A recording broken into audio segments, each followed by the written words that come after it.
दोस्तों नमस्कार, मैं मोनेश आप सबका स्वागत करता हूँ आज की एक नई वीडियो में। जी हाँ दोस्तों, आज हम ऐसी कार कंपनी के बारे में बात करेंगे जिसने भारत में करीब 30 सालों तक राज किया। जी हाँ दोस्तों, उस कार कंपनी का नाम है Hindustan ambassador. Hindustan ambassador car एक ऐसी कार थी उस समय जिसकी शानदार लुक और परफॉर्मेंस की वजह से इसे किंग ऑफ इंडियन रोड भी कहा जाने लगा। भारत में न जाने कई लोग इसके आगे वाली सीट के लिए लड़ाई की है और कई लोगों ने अपनी मंजिल पहुंचने के लिए इस कार की सहायता ली है। एम्बेसडर कार एक ऐसी कार है दोस्तों जो उस समय बड़ी बड़ी नेताओं और ऑफिसर्सों की पसंद हुआ करती थी, बल्कि आम जनताओं के लिए भी ये उतने ही दीवाने थी। दोस्तों, मेरी इस चैनल को जिसने अभी तक सब्सक्राइब नहीं किया है वो जल्दी से फटाफट इस चैनल को सब्सक्राइब कर ले और साथ में बेल नोटिफिकेशन को भी ऑन कर लीजिएगा। तो चलिए शुरू करते हैं।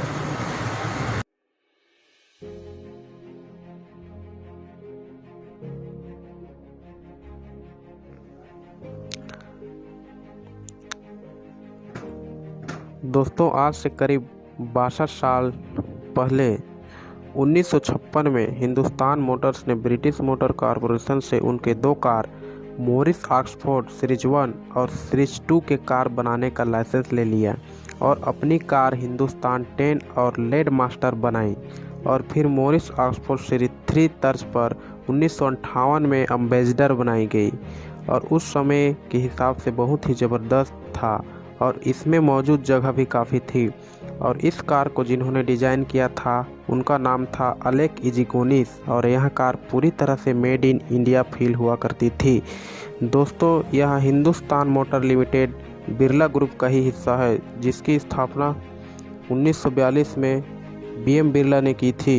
एम्बेसडर कार के उस समय जो कंप्यूटर थे प्रीमियर, पद्मिनी और स्टैंडर्ड 10, लेकिन इन कारों की तुलना में एम्बेसडर का डिज़ाइन और इंटीरियर का स्पेस इसके लिए प्लस पॉइंट हुआ करती थी, जो न केवल इसको दूसरी कंपनी के कारों से बेहतर बनाता था, बल्कि यही वजह थी यह कार लोगों की जज्बातों से जुड़ी थी और अपनी शुरुआती दिनों से करीब 80 के दशक तक यह कार पूरे भारत में राज करती रही।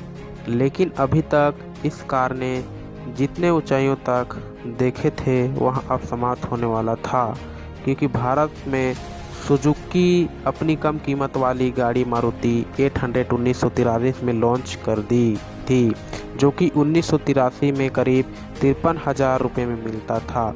ऐसे कार की लॉन्चों के बाद से ही एम्बेसडर ने भारतीय कारों की दुनिया में दबदबा खोना शुरू कर दिया।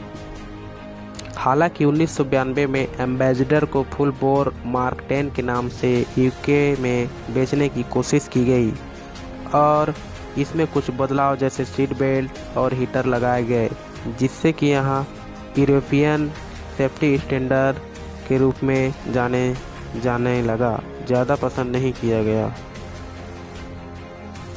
आखिरकार 2014 में फाइनेंशियल परेशानी के कारण इस कार का प्रोडक्शन बंद करना पड़ा। आगे फिर 1 फरवरी 2017 को एम्बेसडर को एक फ्रांसीसी के पीएसए ग्रुप ने मात्र 80 करोड़ रकम के साथ खरीद लिया। बस एक समय के लिए सबका पसंदीदा होने वाला एम्बेसडर कार का सफ़र समाप्त हो गया। से तो शुरुआत से लेकर अब तक एम्बेसडर मार्क 1 1957 से 1962 तक चली। इसके बाद मार्क 2 1962 से 1975 तक चली। कार की तीसरी जनरेशन 1975 से 1979 तक बाज़ार में चली। फिर मार्क 4 1979 से 1990 तक चली। फिर पाँचवें जनरेशन में एम्बेसडर नोवा आई, जो कि 1990 से 1999 तक चली। फिर एम्बेसडर कार की छठी जनरेशन का नाम एम्बेसडर 1800 ISZ था, जो कि 1995 से 2011 तक मार्केट में चली।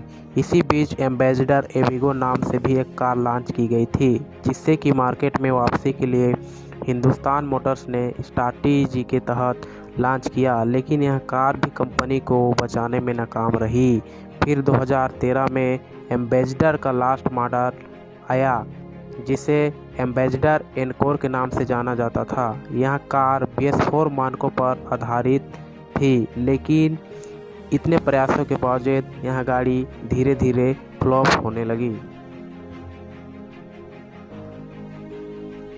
और दूसरी कार कंपनीज लोगों के दिमाग को पढ़ते हुए समय के साथ साथ आगे बढ़ती रही और अपनी डिजाइनों में बदलाव करते हुए लोगों के मन को भाती रही। फिलहाल कुछ भी हो, एम्बेसडर कार की जगह हमारे दिलों में हमेशा रहेगी और किंग ऑफ इंडियन रोड भी हमेशा इसी के साथ जुड़ी रहेगी। मुझे उम्मीद है दोस्तों एम्बेसडर की इतिहास आपको अच्छी लगी होगी। धन्यवाद।